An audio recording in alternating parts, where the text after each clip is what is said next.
You can shed tears that she is gone, or you can smile because she lived. You can close your eyes and pray that she'll come back, or you can open your eyes and see all that she has left. Your heart can be empty because you cannot see her, or you can be full of the love that you shared. You can turn your back on tomorrow and love yesterday, or you can be happy for tomorrow because of yesterday. You can remember her and only that she's gone, or you can cherish her memory and let her live on. You can cry and close your mind, be empty and turn your back. Or you can do what she'd want, smile, open your eyes, love, and go on. Ladies and gentlemen, we are gathered here today in remembrance of a special person in our lives, Trixie Jean Hope.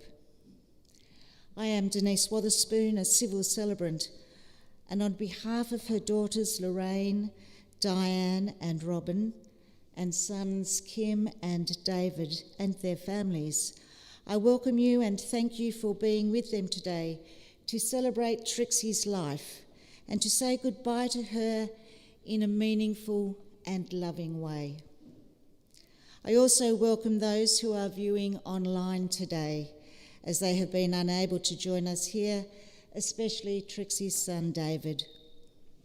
At the conclusion of this service, the family warmly invites you to stay on for refreshments and share stories of this wonderful lady.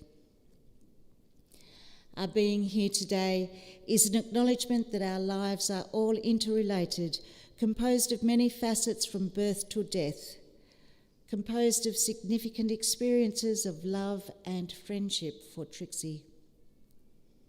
Like the countless threads that we use to create the magnificent quilts surrounding us today, Trixie stitched the fabric of her family together and created a strong and loving bond for all within her circle. This funeral service serves many purposes. It is for the reverent farewell of Trixie, but it also recognises the value of life and confirms that a life well lived has ended. It also helps those remaining to face the reality of her death. In many ways, Trixie's death completes her final quilt. The fabric scraps she cut with care, all sorts of shapes, placed here and there, to form a block, then two, then three. Stitched with love, a quilt for thee. Today we share the common bond of love and respect for her. It is a time for us to pause for a while and reflect. When we think of Trixie's life of 90 years duration, there is quite a lot to reflect upon.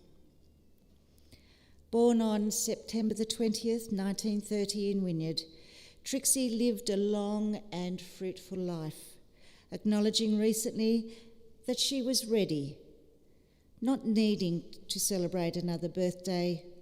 Her life was complete.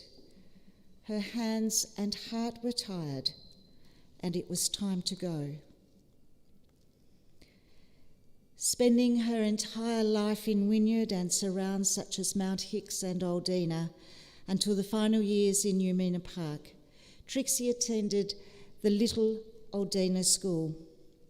After leaving school, she held several jobs in a local cafe, at the hospital in Wynyard, as a sales assistant at Ambrose's, a sewing demonstrator at Campbell's, and in her later working life as a library assistant, a role she really loved, especially when she was able to teach adults to read. Trixie loved reading and devoured books whenever she could. Widely read, her passion was for murder mysteries and autobiographies, all of which she could recount vividly if anyone inquired about what she'd just completed reading.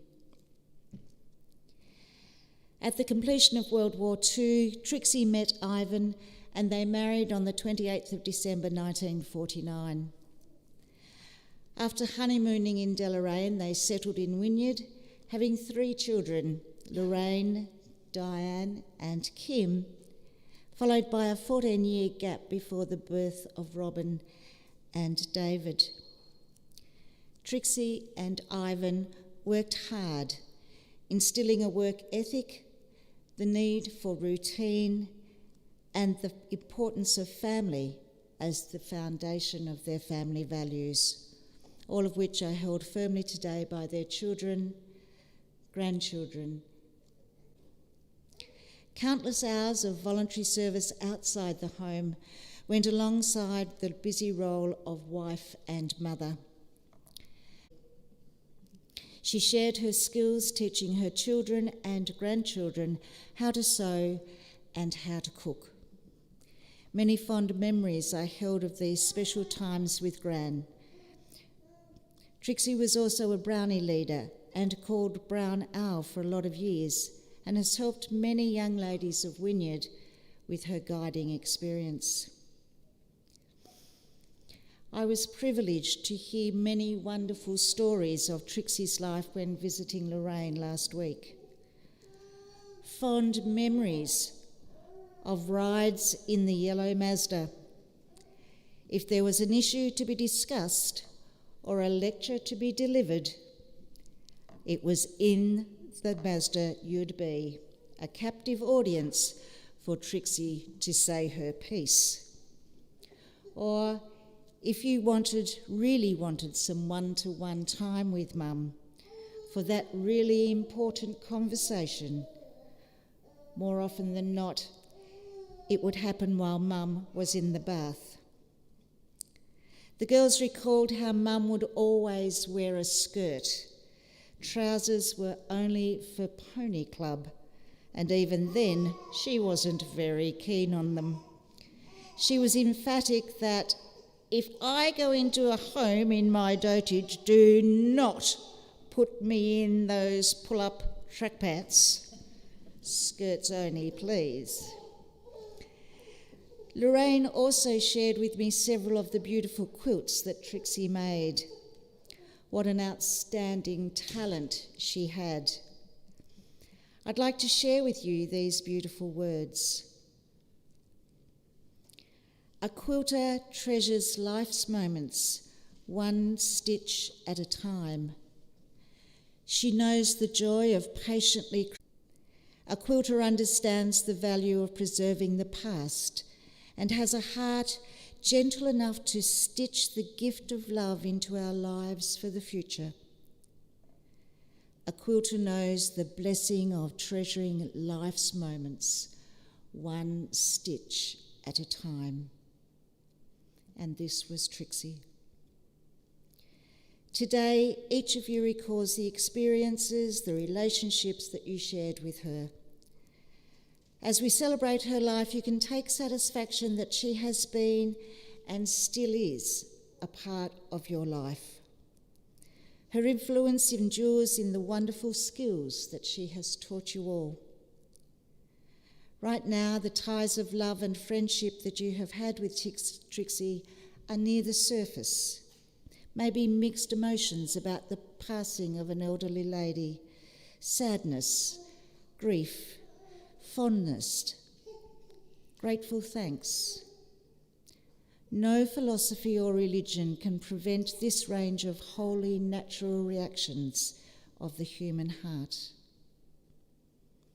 No matter what the relationship you had with her, Trixie's death has broken in upon that relationship.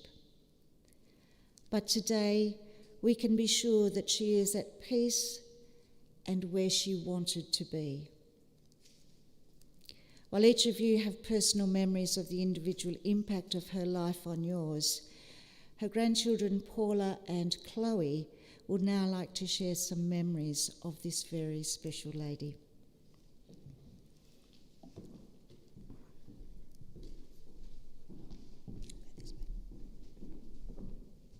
That's good, I've got moral support, thanks Chloe. I'm actually going to read a poem. This is a compilation of 2 anonymous poems that I may have tweaked just a little. Any errors in rhyming are totally up to me and not to the anonymous authors. We thought of you with love today, but that is nothing new. We thought about you yesterday and the days before that too. We think of you in silence, we often speak your name. Now all we have is memories and your picture in a frame. Your memory is our keepsake with which we'll never part. God has you in his keeping, we have you in our hearts. You have left your mark in so many ways, the list could go on for days. Especially the quilts you made, each one more beautiful and unlikely to fade. You'll always be a part of us, your quilts warming our hearts without a fuss. You taught some of us to love cooking and craft. You taught some of us to love books. Big fan of The Lord of the Rings and The Hobbit, and pass that love on to Dad, and all of us kids have enjoyed it as well. And if anyone wants to pass on to Peter Jackson that there's one less person out there ready to get him for not including Tom Bombadil in the movies, now Gran's gone, they can let him know that. We used to talk about it quite a bit. So this one is Bilbo's last song at the Grey Havens by J.R.R. Tolkien. Days ended, dim my eyes, but journey long before me lies. Farewell, friends, I hear the call, the ships beside the stony wall. Foam is white and waves are grey, beyond the sunset leads my way. Foam is salt, the wind is free, I hear the rising of the sea. Farewell, friends, the sails are set, the wind is east, the moorings fret. Shadows long before me lie, beneath the ever-bending sky. But islands lie behind the sun that I shall raise ere all is done. Lands there are to west of west, where night is quiet and sleep is rest. Guided by the lonely star, beyond the utmost harbour bar, I'll find the havens fair and free and beaches of the starlit sea. Ship, my ship, I seek the west, and fields and mountains ever blessed. Farewell to Middle Earth at last, I see the star above your mast.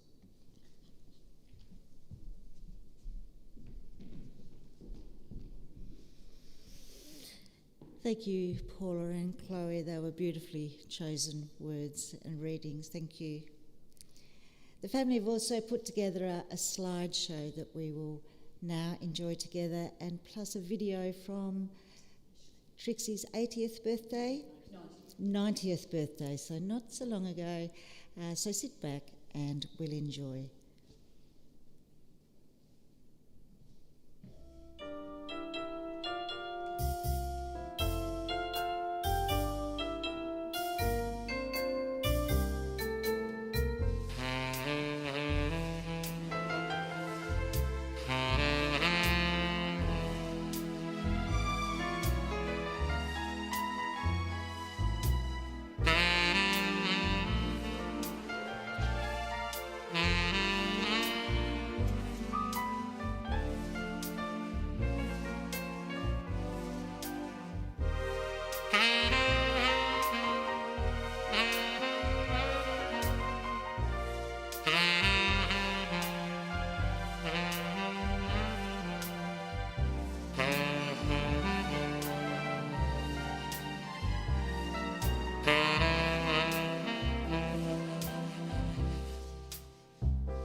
I remember Gran's lolly jar, which she would always keep stocked, and the anticipation as you asked how many can I have, but if you were going home, it was almost always 3. I remember when we used to go up to Grandma Di's and always go and spend one of the days with Gran, and we'd always go and get a hot lunch and go to the supermarket afterwards, and we'd be able to pick out one special treat each. I like to visit Gran because she always shares her Pringles. Bye-bye. I love that Gran always has a glass of sparkling on Christmas. Another memory of my mother was when she visited me in Queensland, where she would cook up a storm making biscuits. I was in bed after working the night shift. The biscuit tins were full for weeks after she left. Every school holidays we'd go and visit Gran for a week, and I used to love making bread with Gran. She taught us how to.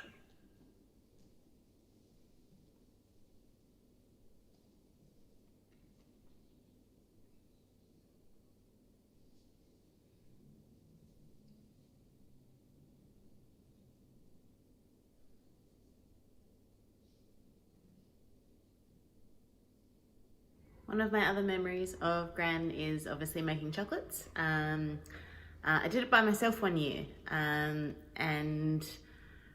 Gran didn't have any melts, so we used baking chocolate, and it just didn't go quite to plan. I think we ended up putting some coconut in them, making coconut ruffs, but they didn't quite set properly like they should have. It was still fun though.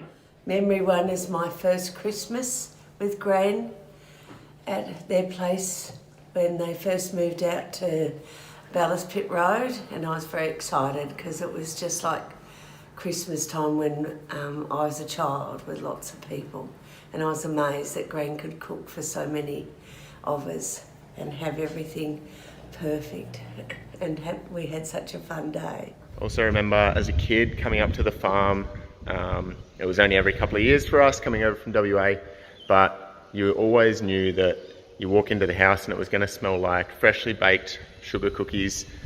May not have been much for making them, but I was definitely a fan of eating them. So yeah. Main one would have to be making cookies with you in the kitchen and stamping them with the sugar on the bottom of the cups, which is why when everything got packed up in the house, that was the one thing that I really wanted, so that I can make those memories with my kids as well that we were able to make with you when we were little. Memory number 2 for me is hanging out in the kitchen with Gran, and especially the soup you used to make, the vegetable soup. I ate that much of it at your place, and I've never been able to make it the same again myself. I can remember Mum being really cross with me once.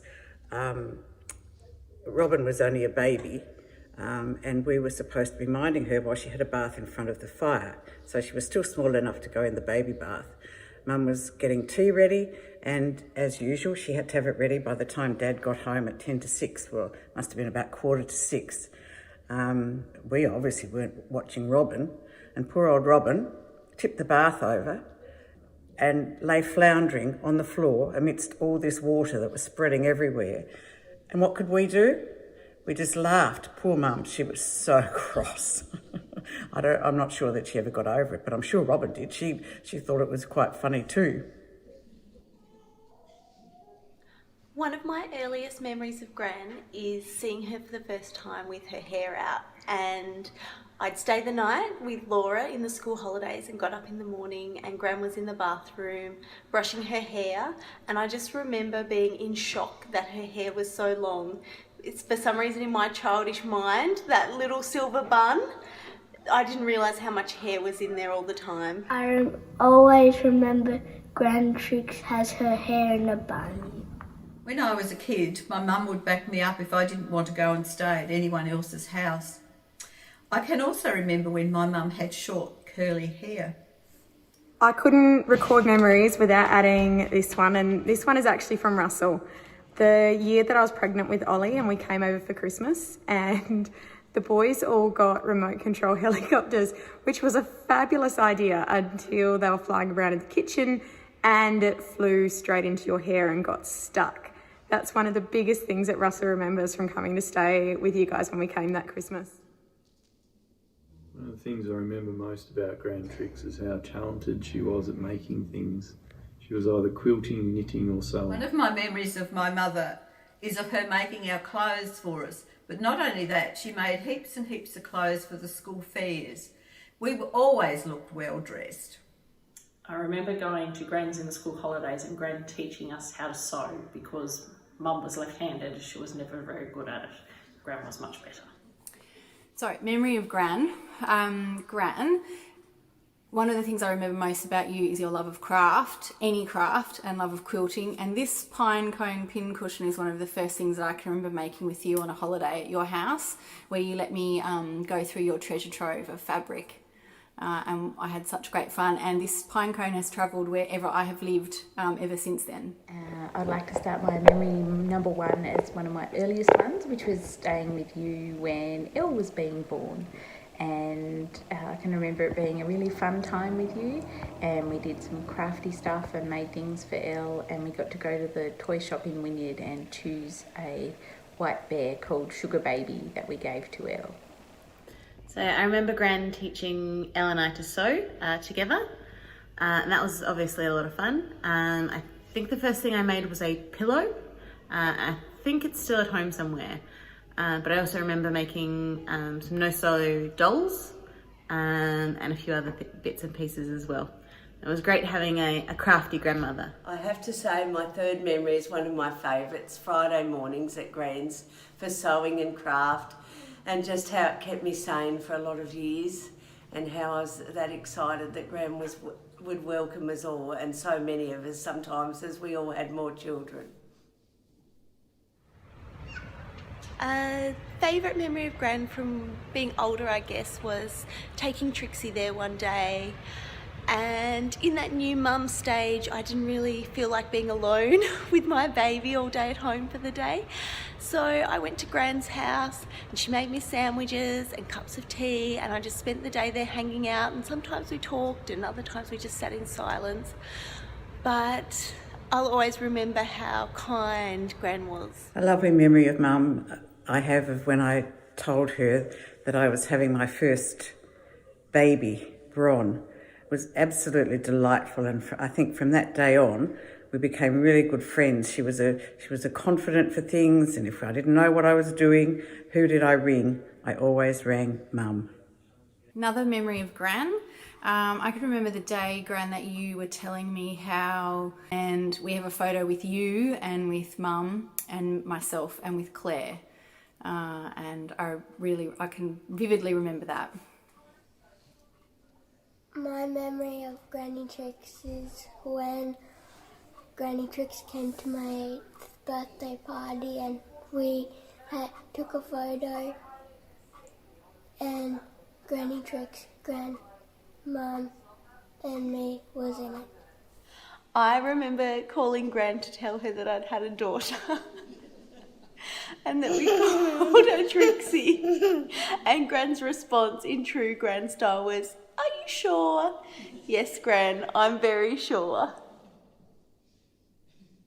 One of my favourite memories of Gran is sitting at the kitchen table at her house, and I must have been about 23 or so, 15 or so years ago, and I said to her, I must have been lamenting my lack of direction and I didn't know what to do with my life, and I said to her, Gran, gosh, sometimes I still feel like I'm 16, and she laughed and she said, oh Ash, sometimes so do I.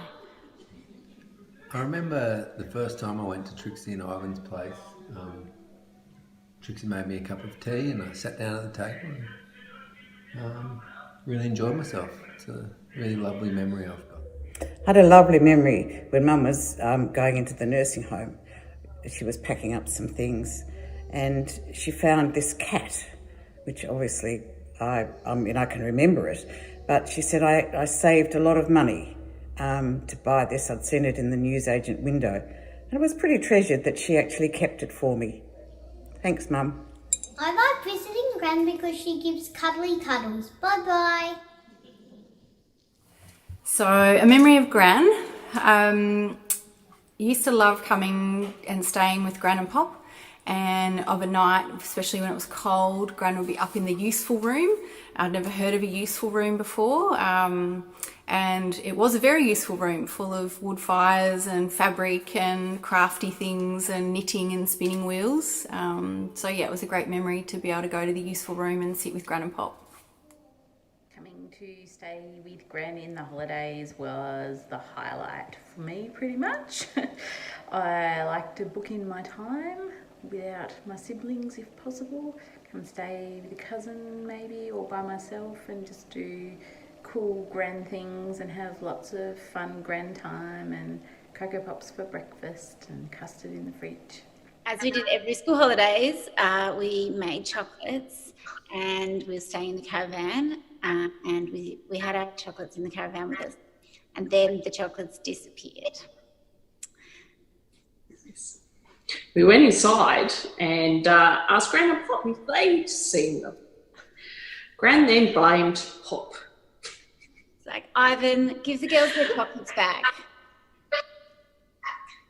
Pop, poker face. It's like, I don't have them. I don't know where the chocolates are.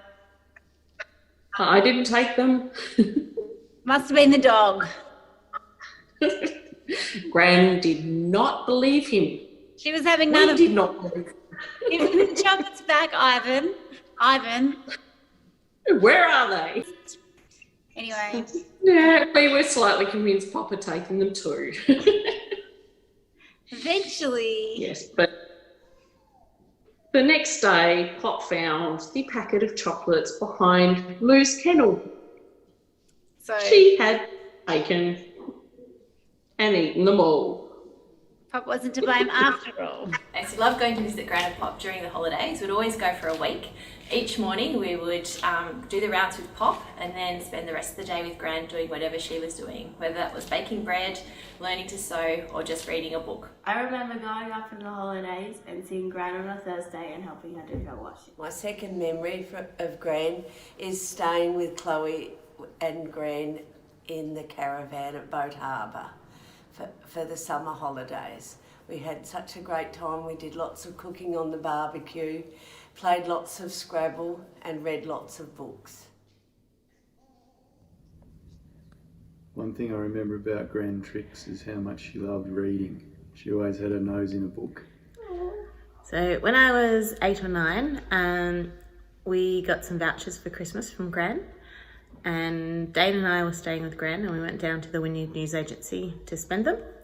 And I remember buying The Lion, the Witch and the Wardrobe, and it's the first book that I remember owning and buying and choosing for myself. So that's probably one of my earliest book memories with Gran. I always remember how much I loved going to the library with Gran. So sometimes it was when you were working there, Gran, and other times it was just on a trip to get books, particularly when we were staying there on holidays, getting to choose all sorts of stuff. And probably right.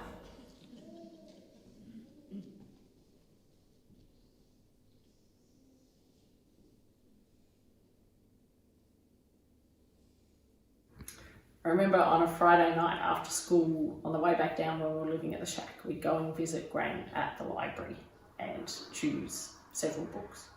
Another thing, we were never short of books to read whenever we came to stay with you. I remember going to the library when I think Kyle and I come over on our own this year. Mum and Dad come over a bit later. I remember spending ages at the library with your basket, filling it full of books and having so many books that we could read whenever we wanted to.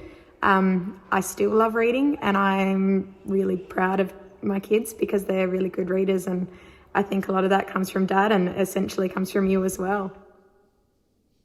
My mum and I began quilting at about the same time, and neither of us knew about it until my mum came to visit and bought me a quilt that she had made. One of my favourite memories of Gran Trix is when she gave us this beautiful quilt on our wedding day. Memory of Gran. Gran and Pop came and stayed once for 3 months when we were living in Queensland, and Gran made me my first quilt, which I hope you can see. Lots of butterflies, and I really treasure it. Hello, Gran. Here is our memory of you, and that is all these lovely quilts that we've got that are around our house for everyday use, on our beds and on our couches. It wasn't until I thought about naming my own daughter Trixie that I ever thought to look up the name Trixie. And the meaning is bringer of joy, which I thought couldn't be more perfect for Grand Trix. She brought us the joy of bread baking and chocolate making, the joy of board games and books, and the joy of crafting something by hand. And tidiness guru Marie Kondo has built an empire on asking the question, does it spark joy?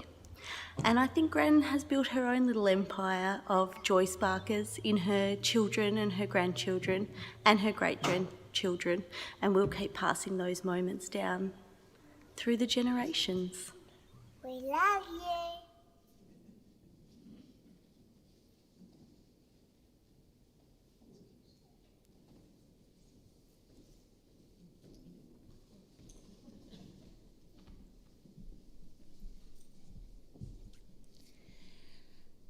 I don't know what to say after that, to be quite honest. What beautiful memories you have, and what a beautiful keepsake that is for you all.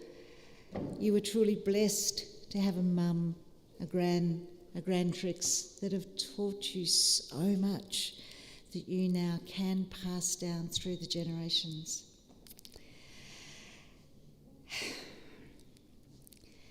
As you know, Trixie will be privately cremated after this service, so before we leave, we'll share a few words of committal. Would you all please stand?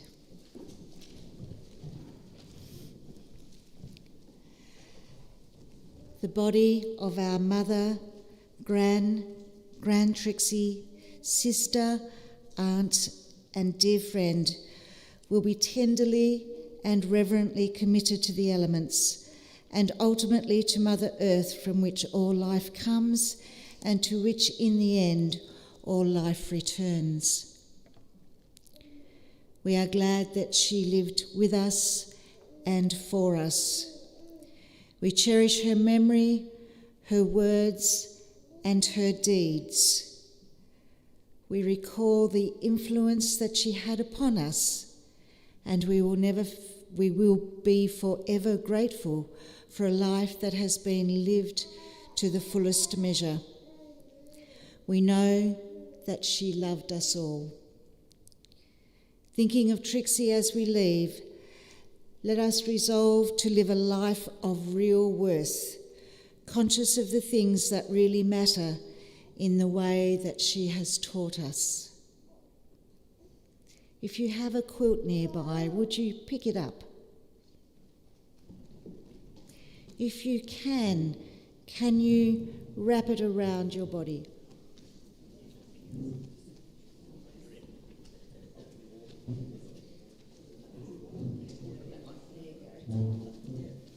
Love is a quilt. Your quilt is love. Trixie's love and your quilt are both soft enough to comfort you, bright enough to cheer you, generous enough to enfold you, light enough to let you move freely, strong enough to withstand adversity, durable enough to last a lifetime, and given gladly from the heart. Thank you, Trixie. You gave us all this and more.